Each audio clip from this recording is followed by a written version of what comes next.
আসসালামু আলাইকুম সম্মানিত ভিউয়ার্স, আশা করি সকলে ভালো আছেন। তো বন্ধুরা, আজকে আমরা শিখব গ্যাং বোর্ড ফিটিংস কিভাবে কানেকশন করব এবং পিওর কানেকশন মানে সঠিক কানেকশন এর টিউটোরিয়ালটি আজকে আপনাদের দেখানোর জন্য চেষ্টা করব। তো বন্ধুরা দেখেন, এগুলো কিন্তু পার্ট টু পার্ট মানে আলাদা বোর্ড। আমরা জানি গ্যাং বোর্ডগুলো কি হয়, আলাদা আলাদা হয়। এই আলাদা আলাদা বোর্ডগুলোকে আমরা কি করি, ফিটিংস করি।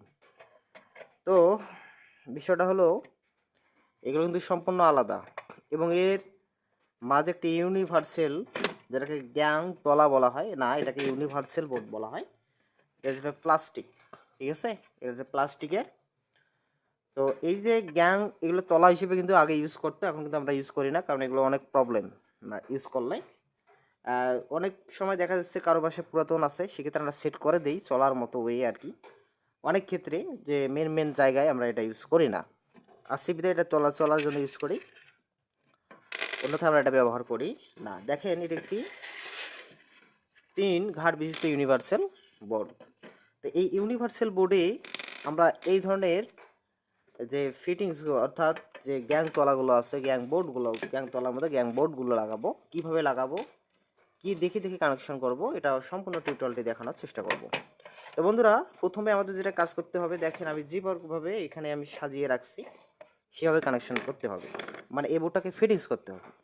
তো দেখো, আমি এই সাইডে রাখছি, অর্থাৎ দরজা যেদিকে হবে সেই দিকেই আমার কি এই সকেটটা রাখবো, ঠিক আছে।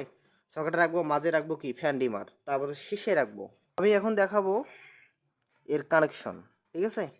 তো কানেকশন পিওর করার জন্য আমাকে যেটা জিনিস বিষয় ভাবতে হবে, যে তলাগুলো দেখেন এখানে কিন্তু স্ক্রু নাই।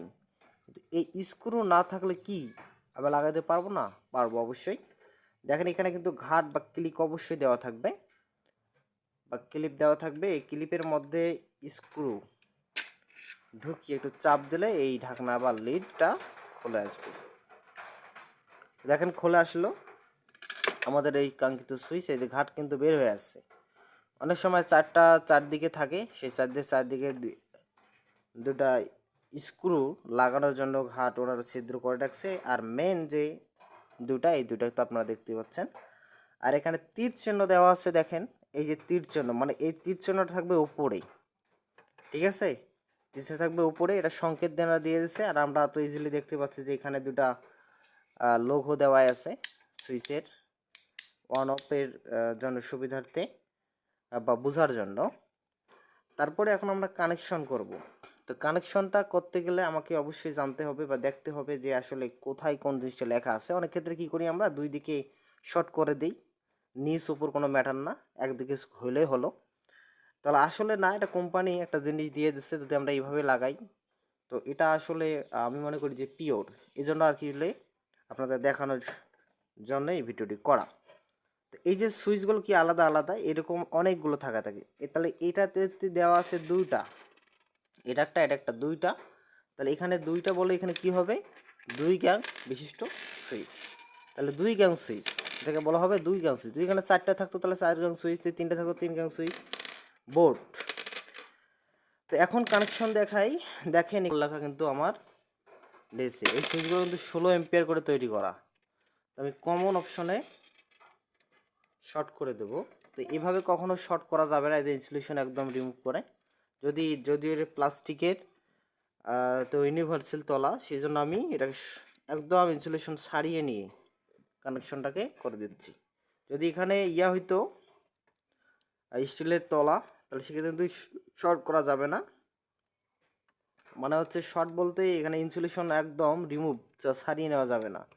তো দেখেন আমার কানেকশনটা হয়ে গেছে। কমন অপশনে আপনারা কমন করে দেবেন, মানে কানেকশন দিয়ে দেবেন ফুল ফিল্ড। আচ্ছা, এরপর দেখলো L1 L2, যেহেতু এটা দুইটা সুইচ, এখানে L1 L2 দেওয়া আছে। যদি এখানে 3টা থাকতো তাহলে L1 L2 L3 পর্যন্ত হইতো। তাহলে 4টা থাকতো তাহলে L1 L2 L4 পর্যন্ত হইতো। তাহলে L1 L2 যেহেতু এখানে আছে, তাহলে মানে কি দুইটা সুইচের, তাহলে দুইটা সুইচের L1 L2 মানে লাইন দুইটা লোডে চলে যাবে। আর কমন তো বুঝছি, এটা কমন করা, কমনে আমরা লাগিয়ে দিলাম। তারপর এখানে এতটুকু পর্যন্ত আমার ক্লিয়ার। এখানে লোডে এখন চলে যাবে, জটা লোড, যেহেতু দুইটা সুইচ তাহলে দুইটা লোড, তাহলে L1 L2 থেকে চলে যাবে। এরপরে আসি আমরা এই ফ্যান ডিমারটা কানেকশন করব। ফ্যান ডিমারের কানেকশনের জন্য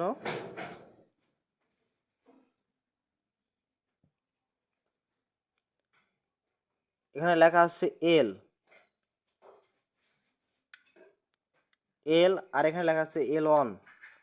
তো আমি আগেই বললাম যে L1টা কি, লোড, মানে ফ্যানের সঙ্গে লোডের সঙ্গে চলে যাবে, আর এলটা হচ্ছে মেন। তাহলে মেনটা আবার যাবে কোথায়, সুইচের ক্ষেত্রে কি আছে কমন এবং L1, তাহলে L1-এ চলে আসবে এল, কারণ সুইচের ক্ষেত্রে L1টা হচ্ছে লোড। তাহলে আমি L1-এ এটা দিলাম।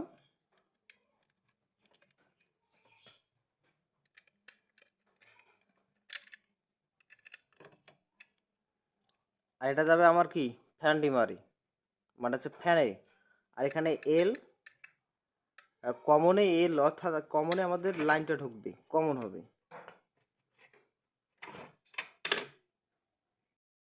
তো আমি কমনে আমাদের যে মেল লাইন এটা কিন্তু কমন করে দিলাম।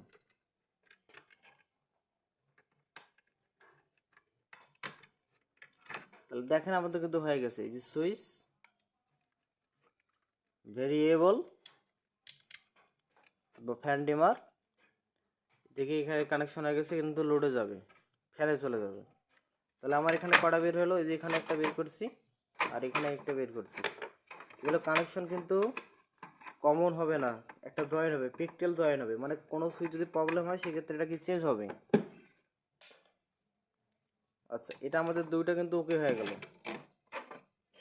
এরপর আসছে এর কানেকশন।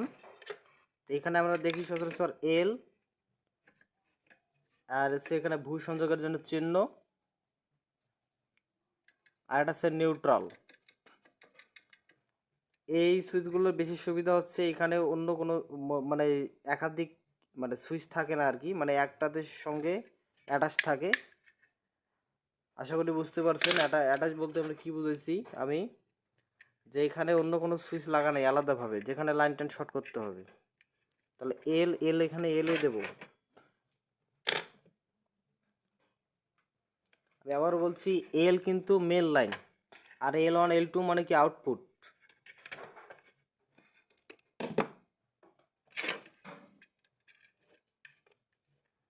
আবার আমি এলটা এখানে কানেকশন দিয়ে দিলাম।